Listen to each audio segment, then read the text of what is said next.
Olá, como estás? Seja bem-vindo ou bem-vinda a mais um vídeo aqui no canal. Hoje trago como tema para esta conversa, para esta discussão, para esta partilha de dicas e de ideias, a conferência à qual tive a oportunidade de participar esta semana, a Testing Portugal, que acontece há 13 anos em Portugal, mas este foi o primeiro ano que pude participar. A conferência é organizada pela PSTQB, o branch português, portanto o grupo, a equipa portuguesa do ISTQB, a tão conhecida entidade certificadora na área de testes e qualidade de software, e tive este ano a oportunidade, como referi, de participar, de ir viver a experiência. Foi um dia inteiro e de completa imersão no mundo de qualidade de software. Como partilhei no meu LinkedIn no dia a seguir à conferência, que senti que foi um dia de imersão no qual tive a oportunidade de não só entrar em contacto com muitas pessoas que conheço através das redes sociais, ou que conheci até agora através das redes sociais, portanto a componente de networking, mas também a oportunidade de ouvir os mesmos conceitos e as mesmas ideias, mas de uma forma diferente. Portanto, ter a oportunidade de observar pelos olhos de outros. Ter também a oportunidade de piscar o olho ao futuro. Portanto, algumas ideias como inteligência artificial, como a parte de performance e entre outras, que serão trends no futuro. Claro, sem falar da automação, e foi bom ter estas ideias, ter estas perspectivas, ter estes outros pontos de vista sobre a mesma temática. Vou então partilhar contigo, espero que gostes, dúvidas, comentários e afins, estás à vontade para deixar nos comentários. Olá, eu sou a Patrícia Duarte Mateus, sou criadora da página de Instagram A Que é a Portuguesa, página que criei com muito gosto este ano, através da qual tento desmistificar e quebrar alguns preconceitos e também ajudar quem procura informação nesse sentido sobre o que é realmente trabalhar na área de testes e qualidade de software. O que é realmente necessário saber? Quais é que são as mais-valias? Quais é que são as tecnologias? Quais é que são as dúvidas e as dificuldades mais frequentes, mais recorrentes que quem trabalha nesta área tem? Se não segues a página, convido-te a visitares, a seguires e a partilhares com quem achas que terá valor acrescentado com o conteúdo que partilho regularmente. E também, se não segues e não subscreves a página aqui no YouTube, convido-te a fazê-lo. Ficarei muito grata se o fizeres.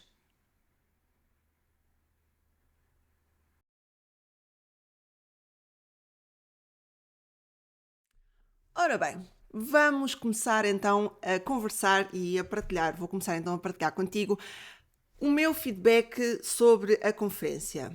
Para já vou falar da conferência no geral, na sua forma de organização, nas palestras, e depois a seguir entrarei em detalhe em cada uma das palestras e falarei sobre não só o orador, o palestrante, mas também sobre a temática da palestra em si. Sobre a conferência, no geral, foi um dia bastante intenso. Começou muito cedo e acabou já pelas 19 horas. Portanto, foi bastante conteúdo, muito ali naquela zona, muito fechado. Na minha opinião, um ponto de melhoria que poderia existir era dar a possibilidade aos participantes de apanharem um bocadinho de ar. Eu, no final do dia, quando cheguei a casa, sentia-me um bocadinho de zonza, de cansaço, porque a sala fica a meia luz e temos apenas o foco nos ecrãs e acaba por ser bastante desgastante visualmente e mentalmente.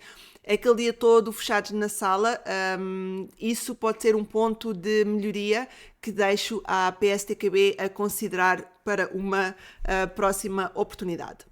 Relativamente à agenda em si, tínhamos palestras da parte da manhã e da parte da tarde. As palestras tinham tempos diferentes, o que também deixo como minha opinião e como nota de outras palestras às quais já fui, outras conferências, de que seria interessante ter uma maior paridade sobre os tempos de cada palestra. Portanto, tínhamos palestras com 30 minutos, tínhamos palestras com 45 minutos e por vezes a distribuição das mesmas não foi a mais, ao longo do tempo, não foi a mais, se calhar, bem conseguida, na minha opinião. Seria um ponto interessante, por exemplo, a última palestra do dia ter 45 minutos, ao final de um dia intenso de conhecimento e de aprendizagem, torna-se um bocadinho complicado de conseguirmos manter a atenção. Foi muito bem, mas deixa nota que foi muito, muito bem conseguido. A palestra que se teve imediatamente a seguir ao almoço, que foi super catchy. A pessoa que teve essa oportunidade, o Michael, conseguiu fazê-lo de uma forma verdadeiramente brilhante, porque, como se diz, as palestras que acontecem a seguir ao almoço são sempre as mais complicadas, porque a malta almoçou, comeu, está ali a fazer a digestão, à meia luz. Se a palestra não for interessante, se o tema da conversa não for interessante, facilmente podem assim fechar os olhos ou dar alguns golos de cabeça. Mas falando da organização, foi bem conseguida. Tínhamos, o catering era delicioso, espetacular, não faltou nada. As hospedeiras, as meninas que estavam a orientar, estavam sempre atentas, estavam sempre presentes, portanto, nunca me senti perdida, nunca me senti desamparada, por assim dizer, mas creio que seria interessante ter um momento mais de networking mesmo, porque senti que estava lá muita gente, mas eu só me identifiquei e só tive a oportunidade de entrar em contacto com pessoas que eu já conhecia. De certo que existiam muitas outras que provavelmente seriam interessantes, com histórias para trocar, com momentos de conversa, e não houve ali aquele pedaço durante o dia, aquele tempo morto, por assim dizer, para criar este networking, para nos podermos todos juntar e debater um tema. Creio que isso seria interessante numa próxima oportunidade, deixo à consideração esta ideia. Mas de forma geral, gostei muito da conferência, foi uma conferência com temas bastante interessantes. A maioria das palestras foi muito bem escolhida e os oradores eram profissionais, umas pessoas absolutamente conhecedoras daquilo que estavam a falar e conseguiram transmitir as suas ideias e os seus conhecimentos de uma forma brilhante. Portanto, muitos parabéns à PSTQB pela organização do evento. Foi, sem dúvida, uma experiência muito positiva para terminar este ano e espero, a partir de agora, estar presente anualmente nas próximas conferências. Ora, falando então das palestras em si. Começo pela que abriu a conferência, a do Thomas Shipley, que foi sobre a arte da persuasão. É uma soft skill que pode ser vista como negativa, mas que, se bem trabalhada e se bem estudada, pode ser um valor muito, muito positivo e uma perspectiva e uma soft skill muito válida e muito preciosa para nós que age. Porque, como o Thomas referiu, acontece muitas vezes que nós vamos falar com alguém e que nos diz não tenho tempo, agora não posso, não é prioritário, agora não dá.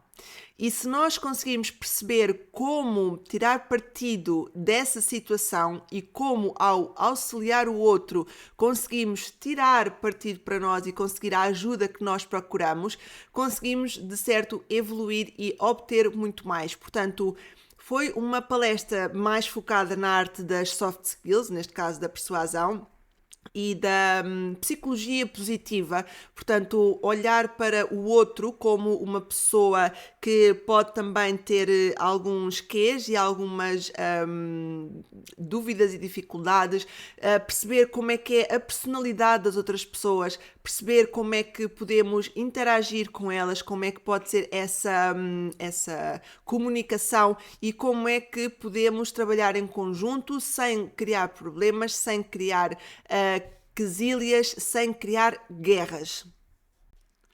O Thomas também nos explicou algumas das razões que podem levar as pessoas a ser mais resistentes quando nós pedimos por ajuda. Contou-nos, eu estou aqui a olhar para o caderninho, sim, porque eu sou aquelas que tira muitas notas. Também nos explicou sobre algumas passos e algumas técnicas de como utilizarmos a persuasão e como desenvolvermos a persuasão se não formos uma pessoa que naturalmente tem esta característica em si de facilmente conseguir obter dos outros aquilo que precisa, mesmo quando os outros não estão a favor disso. Foi uma palestra muito interessante. Eu tirei algumas imagens dos slides que o Thomas partilhou, inclusivamente posteriormente enviei-lhe uma mensagem através do LinkedIn a parabenizá-lo pela palestra e a dar a minha opinião sobre a mesma, e o Thomas gentilmente cedeu-me os slides da sua apresentação. Portanto, quem quiser ter acesso aos mesmos, basta entrar em contato comigo que o partilharei. Seguidamente tivemos uma palestra em português dada pelo Paulo Carlos, que é o Head of DevOps na Noesis. Foi uma palestra em que nos foi dada uma forma de ver todo o Software Development Lifecycle na perspectiva de DevOps e como é que a equipa de teste e qualidade de software se integra nos DevOps e como é que conseguimos tirar partido desta nova realidade. Portanto, como é que este conjunto agora que existe, que é de DevOps, Development and Operations, como é que o QA se integra, como é que o QA consegue tirar a mais-valia, como é que o QA pode ser um asset muito positivo e muito importante nesta comunicação e neste infinito, que eu até posso deixar aqui a imagem que agora é muito comum se ver relativamente aos DevOps. Portanto, foi uma palestra interessante e, neste caso, foi uma palestra em português. O Paulo também partilhou connosco uma ideia que eu, por acaso, já tenho há algum tempo, que é: nós devemos olhar para nós, QAs ou como profissionais, se queremos ser uma pessoa generalista ou se queremos ser uma pessoa especialista.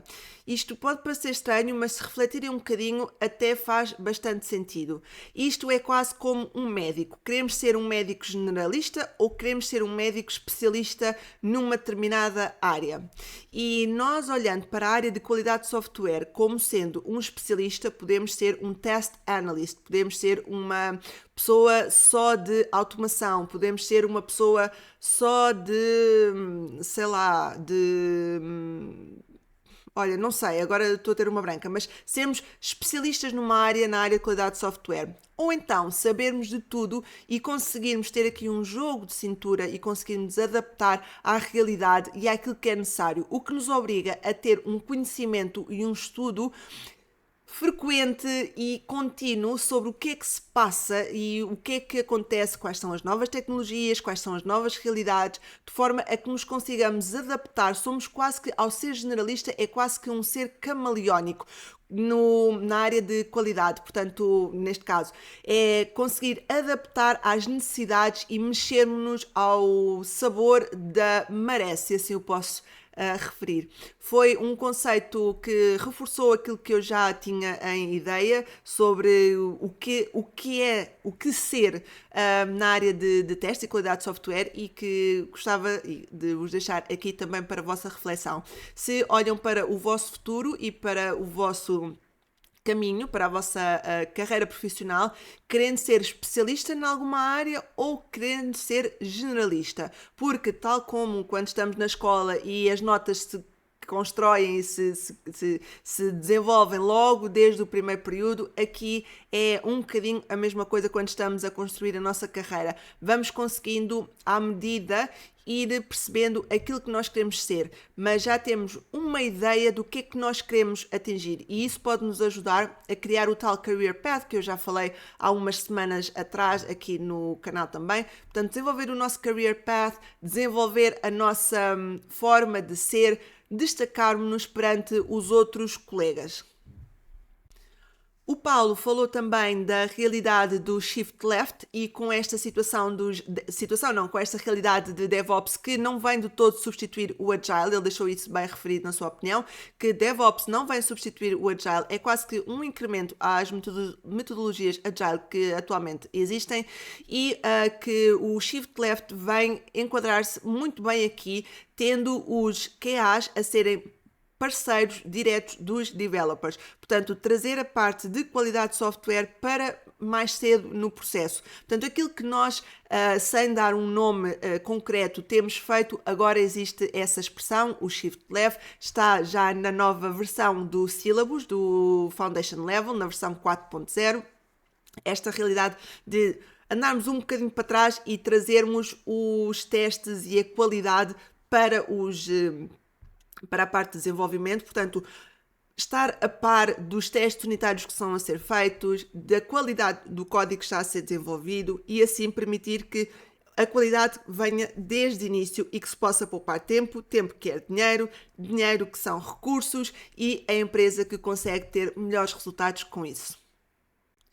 O Paulo também reforçou uma ideia que eu tenho trazido para aqui, que é o facto de nós termos de saber de negócio. O trabalharmos na área de testes e qualidade de software não exclui em ponto nenhum a necessidade de nós sabermos do negócio, de nós sabermos das tecnologias, de nós sabermos o que é que o cliente espera, o que é que o utilizador final espera, o que é que nós vamos entregar, o que é que está a ser esperado da nossa parte, com qualidade é que nós temos que, claro que sempre com qualidade máxima, mas qual é o nível, o que é esperado do outro lado, porque isso, ao sabermos isso, permite-nos ser melhores no trabalho que desenvolvemos, permite-nos ter uma maior visão, ter uma maior responsabilidade, ter uma melhor comunicação e colaboração, não só com os developers, como também com os product owners, com os business analysts, com os stakeholders. Portanto, somos, lá está, um valor acrescentado, somos um asset, somos uma pessoa que se destaca e que é de uma pessoa que entrega valor e que entrega trabalho. Tivemos depois a Matty, que eu não consigo dizer o sobrenome dela, mas vou deixar escrito, que nos veio falar sobre Agile Test Leadership at Scale, que é, se vocês olharem para o diagrama das certificações do ISTQB, uma das certificações que existe. E a Meta veio falar sobre como é que nós podemos tirar a mais-valia do Agile e das metodologias e dos conceitos e dos princípios do Agile numa equipa de desenvolvimento, num grupo de desenvolvimento, numa equipa de entrega do produto. Porque o que a Meta diz é que quanto mais Agile e quanto melhor nós temos estas noções, estas estratégias, estas realidades integradas, melhor qualidade, maior qualidade nós entregamos. Ela até disse o contrário, que é low quality, low agility. Ter a parte do ágil, ter a parte dos conceitos, saber o que esperar, estarmos todos conectados e todos em colaboração constante e contínua, que nos permite evoluir não só individualmente, como também em equipa. E uma coisa que ela disse e que é verdade e que eu também já disse aqui na página e que volto a referir, é que a qualidade é cultural. Uma empresa, para ter qualidade, tem que respirar qualidade. É um bocadinho assim. A qualidade não é responsabilidade única do QA, da pessoa que trabalha em teste e na qualidade de software. Essa pessoa é a responsável por comprovar que aquilo que foi desenvolvido está ok, está bom, corresponde ao que é esperado, mas a qualidade em si é uma componente cultural da empresa. Todos têm que ter noção do que é qualidade. Todos têm que ter percepção do que é que significa ter qualidade. O que é que para nós, como empresa, é um statement, é uma afirmação de qualidade. Porque isso vai se refletir não só no trabalho que nós desenvolvemos, como também na forma como nós nos apresentamos a quem nos segue, a quem compra o nosso produto, a quem utiliza os nossos serviços. Portanto, ao termos este mindset, ao termos esta forma de pensar enraizada na empresa, desde o topo até à base, vai permitir que toda a empresa olhe e trabalhe com base na qualidade e que entregue um produto e que entregue um serviço como deve de ser. Portanto, um serviço que deixe o cliente feliz, o cliente satisfeito, e sabemos que clientes felizes e satisfeitos são clientes garantidos e são publicidade boa, publicidade positiva, gratuita. E houve uma frase que a Meta falou e que achei muito interessante, que até vou parafrasear, que diz: Culture, it's strategy for lunch. E é estranho esta parte, vou fazer a tradução. Portanto, a cultura come a estratégia ao almoço. E nós olhamos e dizemos, mas como assim, em que sentido? E ela ajudou-nos a entender, porque nós podemos ter a melhor estrutura não, peço desculpa, a melhor estratégia do mundo, poderemos ter tudo, a documentação certinha, podemos ter todos os conceitos, tudo. Mas se as pessoas não vivem isso, não sentem isso, não enraizam isso na sua forma de trabalhar, não absorvem como sendo seu, como sendo uma realidade cultural do sítio onde estão a trabalhar, por muita estratégia, por muitos planos maravilhosos que possam existir, não vão funcionar porque culturalmente não faz parte da empresa. Portanto, isso não é promovido quase que não, eu agora está-me a faltar a palavra, é promovido naturalmente e, sem se dar por ela. Portanto, é impulsionado, é investido, é olhado pelo topo até à base como sendo um estado natural. Nós entregamos qualidade, nós trabalhamos com base na qualidade. A talk da Meta foi mais parada, mas foi muito interessante por estes insights e estas dicas que nós muitas vezes tomamos como garantidas, mas que não é bem assim e que muitas vezes no papel são muito bonitas, mas depois vamos a ver e às vezes nós falamos com as empresas, estamos em entrevistas ou estamos em reuniões e nos dizem sim, nós fazemos, mas depois quando vamos viver a realidade da empresa vemos que afinal é só a parte estratégica, teórica, mas prática falta ali um quê? Seguidamente tivemos a talk do Wim, eu não sei como dizer, mas novamente vou deixar aqui o nome e vou dizer-vos o nome da talk, que foi What's Your Test Design Depth? Avoid the Inevitable. Foi um estourar de ideia porque tocou assim alguns pontos muito sensíveis, porque muitas vezes lá está, sem a ideia de que trabalhar na área de teste e qualidade de software é só testar.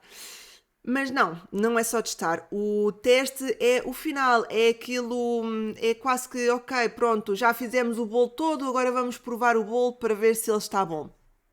Existe todo um outro trabalho antes que tem que ser feito e tem que ser bem feito se queremos que, lá está, o bolo tenha qualidade, seja saboroso e seja agradável para todos e esteja de acordo com aquilo que o nosso cliente pediu. E o Wim referiu alguns pontos que são de tamanha importância que vou, se não me levarem a mal, vou até falar sobre eles, porque lá está, novamente, deixei aqui bastantes apontamentos e o Wim começou por falar de que o test design o test design é quando nós olhamos para o que é que vai ser feito, em que ponderamos quais são os objetivos, qual é que é o tempo, quais é que são os requisitos.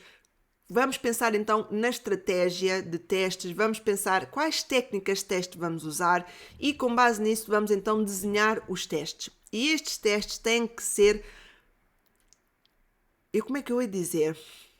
Têm que ser, agora não consigo dizer a palavra em português. Maintainability, têm que ser alvos ou têm que ser de fácil manutenção. Ok, estes testes, que são desenhados, têm que ser de fácil manutenção. E o que é que isto significa? Eu vou aqui dizer ponto por ponto. O Wim disse que esta fácil manutenção é o quê? Os testes têm que ser modulares, portanto, termos pequenos casos de teste.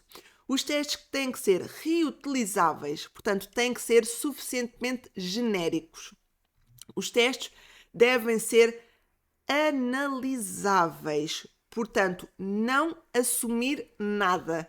Portanto, não assumir que as coisas vão funcionar assim, porque podem não funcionar. E se nós escrevemos um teste a assumir uma coisa e aquilo não funcionar exatamente assim, estamos a quebrar todo o ciclo de um teste que poderia continuar a executar mas que por termos assumido aquilo e não estar a funcionar, não vamos conseguir. Portanto, vamos ter, por exemplo, uma bateria de testes completamente estragada. Outro ponto relativamente à manutenção é a modificabilidade. Sim, é termos, por exemplo, um glossário de palavras e que, em vez de estarmos a usar palavras muito complexas, termos mais simples e depois termos um glossário e então lá nesse glossário explicarmos o que é que significa cada termo, qual é que é o objetivo, o que é que nós queríamos efetivamente dizer, e isto também nos traz à simplicidade. Ter testes simples, ter português, neste caso, simples, ter frases compreensíveis por qualquer pessoa. Porque pode não ser uma pessoa de testes, uma pessoa que está a executar testes diariamente, que pode ser um stakeholder que quer saber que testes é que nós estamos a executar. E convém que ele consiga ler aquilo que lá está escrito e que seja perceptível para ele qual é que é o objetivo daquele teste em específico. E, para terminar, a testability, portanto, os testes devem ser testáveis. E isto vai-nos trazer aqui a uns critérios de qualidade que eu já falo a seguir, mas queria só aqui fazer um apanhado desta, então, fácil manutenção. Todos estes 5 pontos parecem ser muito claro que sim, mas nós nem sempre os temos incorporados e nos temos mentalizados no nosso dia-a-dia. Quem desenha casos de teste nem sempre tem esta percepção. Que as coisas podem ser mais fáceis do que efetivamente são. Ou melhor, podem ser mais fáceis do que aquilo que estamos a desenvolver. Houve até um slide que o Wim mostrou que era o less is more. E isso é verdade. Por vezes o menos é mais, porque o menos permite que seja de fácil manutenção, que sejam reutilizáveis, que sejam compreensíveis, que sejam modulares. E o menos não significa que não tenham qualidade dos testes que nós estamos a desenhar, não é isso, mas tornar as coisas fáceis para que possam ser utilizadas facilmente e que possam ser mexidas. Uma coisa que o Wim falou e que era interessante era que nós devemos ter os testes que sejam adaptados à execução e não uma execução que, ou melhor, e não testes que sejam para aquela execução. Portanto, não ter, por exemplo, as coisas por números, ter casos de teste, porque depois facilmente nós podemos mexer o puzzle. Porque imaginemos, nós escrevemos um caso de teste e nós vamos, é obrigatório nós termos ali que inserir um texto e aquele campo, por exemplo, num formulário, e aquele campo está a falhar. Aquele campo, ao estar a falhar e nós tornarmos aquilo pouco adaptável, obriga-nos a que dali para a frente nós não conseguimos fazer nada. E se calhar até era possível continuar o teste, nós abrimos o bug, reportamos o bug, mas temos uma outra estratégia de dizer, olha, se isto não funcionar, utiliza estes dados, porque eu sei que estes dados funcionam, e conseguimos ter o teste e continuar a desenvolver. Portanto, permite ser mais ágeis, ser mais rápidos, ser mais fluentes, ser mais eficazes.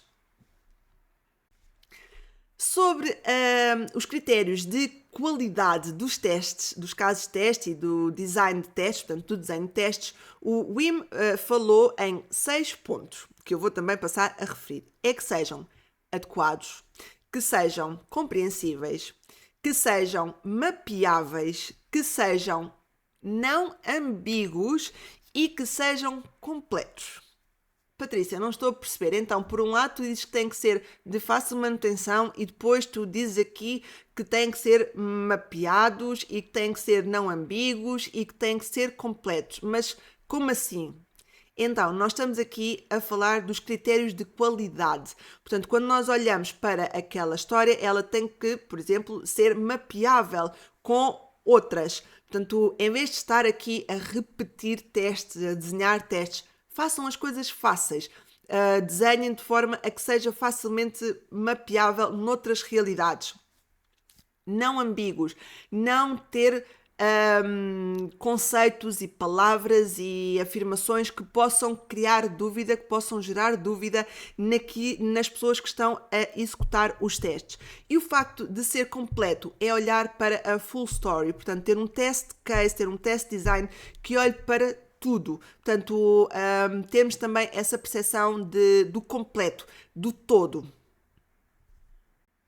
Outras coisas que o Wim falou, e peço desculpa de estar a olhar para baixo, mas há coisas que eu não consigo saber de cor, portanto tenho aqui as minhas notas e vou lendo-as.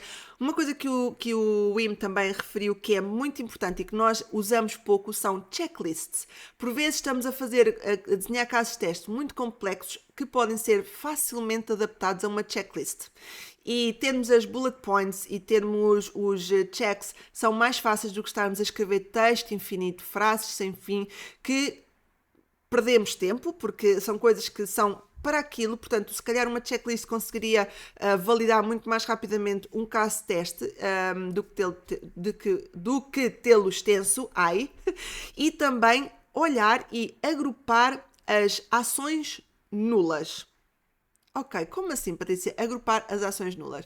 Vem ao sentido da traceability e também da outra que eu falei, atrás da reusability, da reutilização.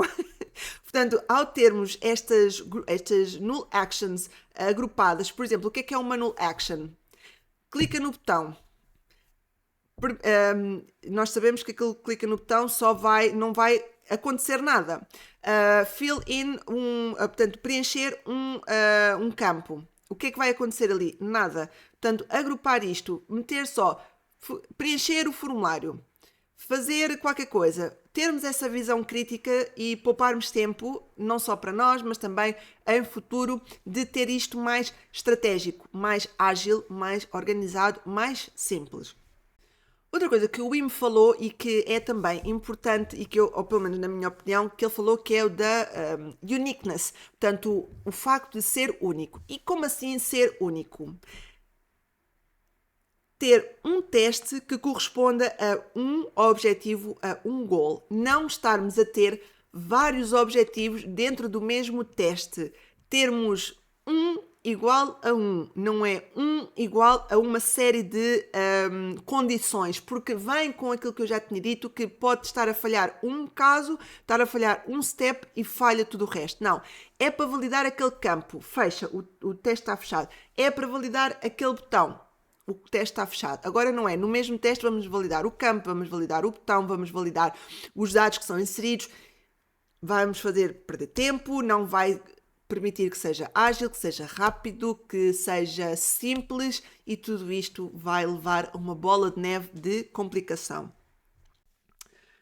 Para terminar, aquilo que o Wim também deixou de nota e de referência é não colocarmos ações nos campos de resultado, não colocarmos steps a executar disfarçados de resultados a serem vistos, a serem observados nos testes. Portanto, os campos de resultados esperados são apenas para visualização, são apenas para confirmação e não são uma sequência de steps a serem executados. Portanto, existir esta diferenciação mesmo.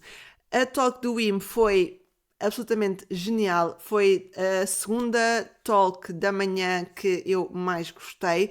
Foi muito... Não é que eu não soubesse já os conceitos, não é que eu não soubesse já isto tudo, mas como eu referi na publicação que fiz no LinkedIn, é olhar para o mesmo de forma diferente e ser recordado e ser reforçada a ideia por alguém que vem de fora e que nos dá uma diferente forma de ver, uma diferente forma de perceber aquilo que é feito normalmente e o bem que o desenho de caso teste deve ser feito, porque nos poupa uma série de trabalho, uma série de temas, uma série de situações. E com esta talk terminámos então amanhã e fomos para o almoço, que estava delicioso, o catering espetacular, o hotel, esqueci-me de referir que a conferência foi no Hotel Altis, em Lisboa, portanto todo o serviço, todo o staff foram muito bons, fomos muito bem recebidos, muito bem atendidos e gostei bastante. Almoçados e de barriguinha cheia, passamos então à parte da tarde e começamos com uma talk que Aguardei com um carinho muito especial porque foi quase que uau trazerem este tema para uma conferência, ainda para mais uma conferência de testes. Pode-se dizer, mas porquê estar a falar neste contexto, nesta temática aqui, porque não falar de outros temas? E o que é que foi, o que é que o Michael, que eu também não consigo dizer o sobrenome dele, mas vou deixar aqui, disse? Então, qual é que foi o tema? Desculpem, que o Michael trouxe. Data bias. E o que é esta data bias? É o conceito de olharmos para um teste, para uma forma de executar o teste com base numa persona genérica. E estas personas genéricas normalmente são sempre tendenciosamente com características masculinas. Não existe muitas vezes, ou seja, é um trabalho que está a ser feito ter algumas características e algumas personas criadas para outras realidades, outras minorias, outros géneros que utilizam os softwares, que utilizam as aplicações, que utilizam os formulários de forma diferente do normal. E isto é uma realidade já antiga, é uma realidade já bastante longa e inclusivamente existe uma senhora, a Caroline Perez, que escreveu um livro que é o Invisible Women, que trata exatamente sobre este problema que o Michael trouxe para o tema, que é sobre os dados. A maior parte dos dados que existem, seja dados estatísticos, de análise, seja testes feitos, seja toda uma série de perspectivas e de realidades, são feitas com base na perspectiva masculina. Por exemplo, há medicamentos que não podem ser testados em mulheres porque as mulheres menstruam, portanto têm um ciclo hormonal. A cada 28 dias existe uma alteração biológica no seu ser e isso estraga os resultados que muitas farmacêuticas querem ter no estudo de algumas medicações. Outro caso também muito comum e muito frequente, que também soube há pouco tempo, a quando do livro, é que o cinto de segurança num carro foi desenhado à medida de um homem e não à medida de uma mulher. Outro caso que o Michael também trouxe foi a NASA esteve a preparar duas mulheres para irem para o espaço, fizeram todo o processo, as mulheres passaram em todos os testes, em todos os cursos, tudo, até chegar ao momento de irem para o espaço e perceberem que não existiam fatos específicos e apropriados para o corpo de uma mulher. E por falar em fatos, outro caso que o Michael também referiu é que, por exemplo, na polícia, quando existem mulheres polícias no terreno e que estão em situações de tiroteio e afins, a maior parte das mulheres são atingidas na zona da barriga. E sabem o porquê deste caso?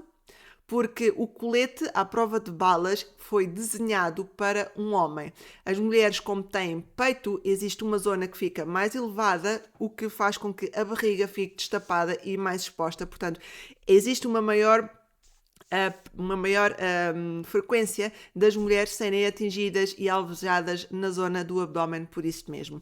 Foi uma talk que não teve diretamente a ver com testes e com métodos e com boas práticas, mas trouxe aqui um awareness, um alerta, vamos lá olhar sobre isto, olhar para isto, sobre a parte dos dados e sobre como é que nós interpretamos aquilo que estamos a desenvolver. Existe uma recente regra da União Europeia relativamente aos softwares que têm de estar adaptados a pessoas com dificuldades visuais e eu posso depois deixar aqui de lado o número do artigo, posso também deixar na descrição do vídeo esta nova regra que é para ser aplicada a partir de 2025, portanto os softwares, as páginas, tudo tem que estar apto para quem for quem tiver colorblind, agora está-me a faltar a palavra em português, que não consegue distinguir as cores, eu agora não vou conseguir lembrar da palavra, que não consegue distinguir as cores, que tenha problemas de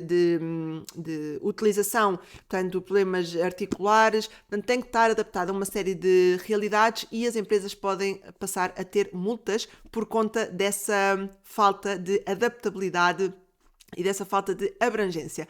Foi, portanto, um tema muito interessante. Eu, fazendo parte das Geek Girls, tocou-me em especial e quero inclusivamente estudar mais sobre o tema e ler mais sobre o mesmo e, quiçá, até trazê-lo aqui para a página ou fazer uma apresentação sobre o mesmo. E se vocês estiverem interessados, aconselho então o Invisible Women e esta temática do Data Bias relativamente às mulheres. Seguidamente ao Michael, tivemos o Luís Santos a falar-nos sobre security scanners e sou muito sincera, para mim foi de todas as palestras a que menos me tocou e a que fez com que me distraísse.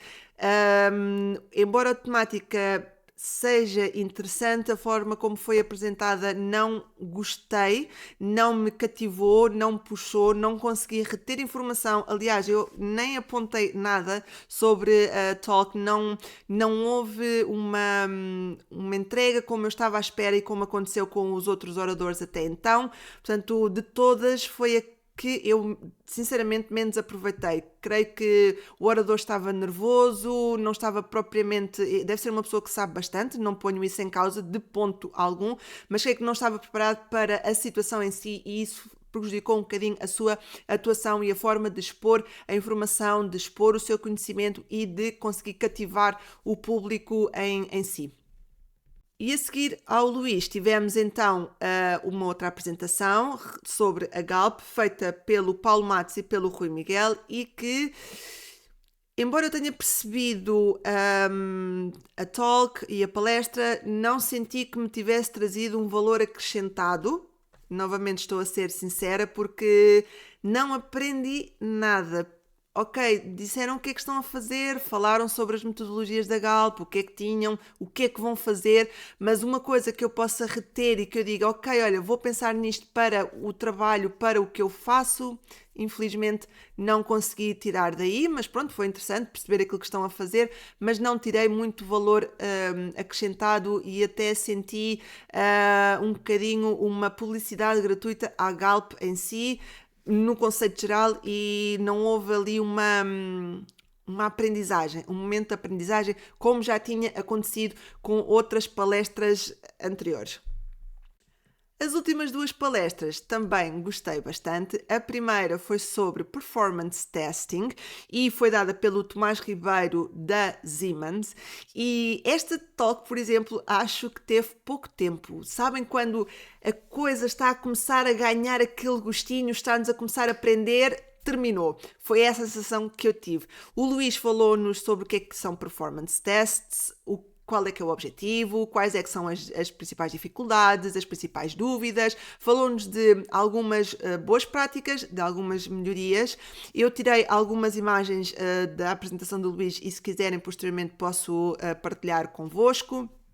Gostei muito, acho que poderia ter tido mais tempo, era daquelas palestras que poderia ter tido mais tempo, poderia ter dado mais conteúdo, porque quando comecei a ficar com aquele gostinho na boca, terminou e teve que passar para o próximo, mas foi muito interessante esta componente do performance testing e como podemos trazer isso para a parte do nosso dia-a-dia, das aplicações que nós utilizamos, porque cada vez mais as taxas de retenção de pessoas em aplicações ou em páginas web é cada vez menor. Se eu não estou em erro, eu não me lembro qual foi o orador, mas houve um orador que referiu que atualmente a taxa de retenção numa aplicação são 5 segundos e numa página de web são 3 segundos. Portanto, a não ser que a pessoa queira mesmo ir àquela página e que espere, se estiver a passear só porque sim e calhar naquela página, se demorar mais que 3 segundos, que é a média, a pessoa desiste e passa à próxima. Portanto, esta parte de performance,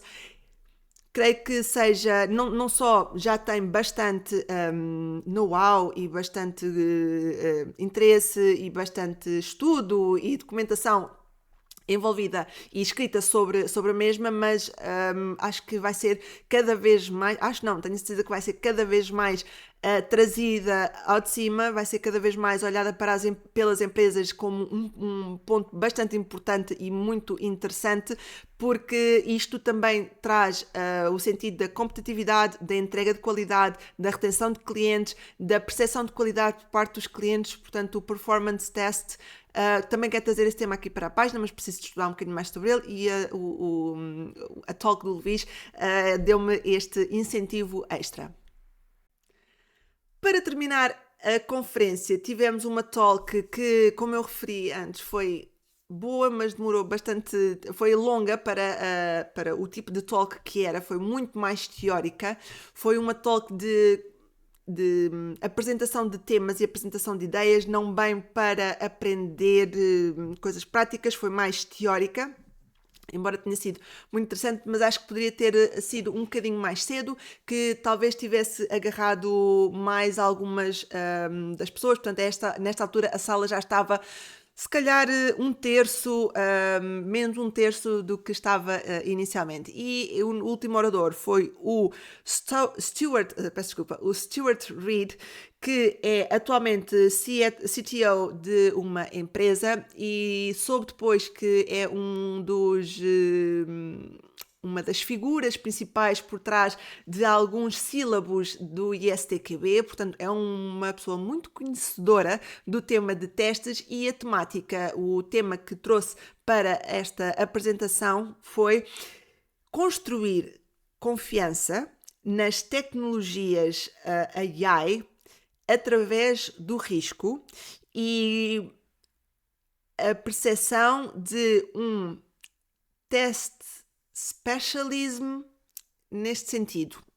Portanto, ter especialidades e ter um foco maior dos testes neste conceito. Portanto, o AI agora é aberto a todos e por isto traz outras realidades e outras vertentes que não foram asseguradas ou não se considerou na altura como o risco, como é que as pessoas se sentem confiantes, como é que as pessoas se sentem à vontade de, por exemplo, utilizar uma aplicação nossa que que exista a afirmação que utiliza tecnologias AI. Como é que nós conseguimos passar aos nossos clientes, aos nossos utilizadores, o nível de confiança necessário para utilizar as aplicações que têm AI se eles não confiam na tecnologia de inteligência artificial? Como olhar para este paradigma? Como estudar este paradigma? Como perceber esta realidade. E o Stuart falou-nos de alguns métodos, de algumas formas de trabalhar sobre esta temática, falou-nos também de alguns números que são um tanto ou quanto preocupantes, porque embora sejam poucos, por vezes o menor é aquele que nós temos que tomar mais atenção. Portanto, foi uma talk mais teórica, mas que nos trouxe uma forma de pensar e algumas temas a considerar e que se calhar no nosso dia-a-dia nós não estamos tão despertos para isso, mas quando começamos a olhar e a analisar o que nos rodeia e começamos a falar com outras pessoas, lá está, porque os testes nós temos que entregar software com qualidade, mas que vá de encontro à necessidade do nosso cliente e que corresponda às suas expectativas, e a segurança e a sua confiança naquilo que nós entregamos, naquilo que nós desenvolvemos e nas tecnologias que nós utilizamos é muito, muito importante. Portanto, a talk do Stuart foi bastante interessante. Foi assim então a parte da tarde e com esta talk encerramos a conferência. Portanto, em modo de resumo, a conferência foi muito intensa, foram temas importantes, temas alguns mais complexos, outros mais simples, alguns complexos explicados de forma simples, foram temáticas importantes para a realidade atual que vivemos e também para pensarmos sobre como lidar com a área de testes e a percepção de testes não só nossa, mas também dos outros e de quem nos rodeia e que não está no meio, sobre como é que nós podemos trazer confiança, como é que nós podemos trazer segurança, como é que nós podemos trazer qualidade, como é que nós podemos melhorar o dia-a-dia das pessoas que utilizam os nossos serviços, que utilizam as nossas aplicações, os nossos softwares. E também como é que nós podemos ajudar a nossa equipa, porque os QAs, as pessoas que trabalham em teste e qualidade de software, não trabalham sozinhas, trabalham integradas numa equipa de Agile, como é que nós trazemos o teste para os DevOps, como é que o Agile se inclui aqui, como é que nós conseguimos trabalhar o shift left, como é que nós conseguimos olhar para a parte de automação, para a parte de inteligência artificial, como é que nós conseguimos olhar para os desenhos de teste de forma a conseguir elaborar e ter cada vez mais qualidade e ter cada vez mais rapidez e facilidade naquilo que nós, e percepção daquilo que nós entregamos, e também a parte de colaboração geral e desta realidade que hoje se vive.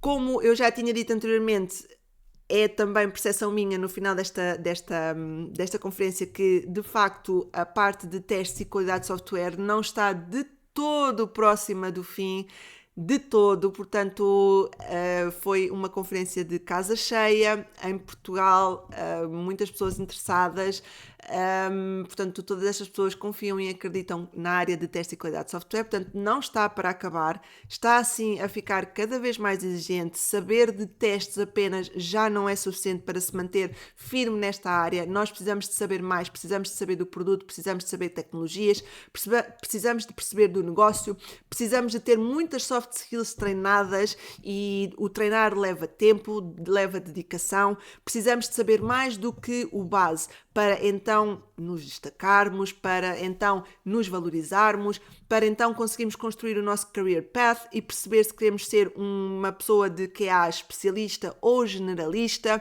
perceber como é que nós podemos melhorar o nosso dia-a-dia, o nosso trabalho, mas também o trabalho dos outros, como é que nós podemos trazer os outros à nossa realidade. Bem, eu podia aqui continuar a falar durante imenso tempo, de facto gostei muito, valeu muito a pena o dia todo, embora tenha aqueles pontos de melhoria que eu já referi no início. E deixo também uma nota à consideração. Creio que de forma a ser mais abrangente, as talks deveriam ser todas ou em português ou em inglês, ter este mix de línguas. Eu percebo que é para trazer mais pessoas, porque nem todas as pessoas se sentem à vontade para falar inglês, mas então pode-se pôr as talks mais curtas, mais sucintas e em 20 minutos qualquer pessoa consegue falar em inglês e consegue fazer uma apresentação. Mas seria interessante ter todas na mesma língua e assim criava-se uma uniformização e torna-se mais fácil também a apresentação de alguns termos, de alguns conceitos que em inglês nós dizemos-lo e todos nós associamos, quando fazemos a tradução para português podemos ficar assim um bocadinho perdidos. Portanto, acho que poderia ser uma mais-valia também ter esta determinação das talks e das palestras terem todas na mesma língua e também que permite que os oradores de fora percebam o que é que os outros estão em palco a dizer. Portanto, seria uma mais-valia para todos e uma abrangência maior das comunicações que foram feitas. Muito obrigada à PSTQB pela conferência deste ano, estou muito satisfeita. Já convidei uma série de pessoas, já disse que para o ano têm que ir, portanto contem comigo pelos próximos anos se o meu calendário e a agenda assim permitir. E creio que é isso. Espero que tenham gostado deste vídeo. Vai ser um vídeo um bocadinho longo, eu sei, mas existiam várias coisas para falar. Qualquer dúvida, questão, ideia a debater, podem deixar aqui em baixo nos comentários do YouTube, podem enviar-me mensagem através do LinkedIn, podem ir à página e também enviar mensagem, sintam-se à vontade. Espero que gostem, partilham, subscrevam e vemo-nos no próximo vídeo.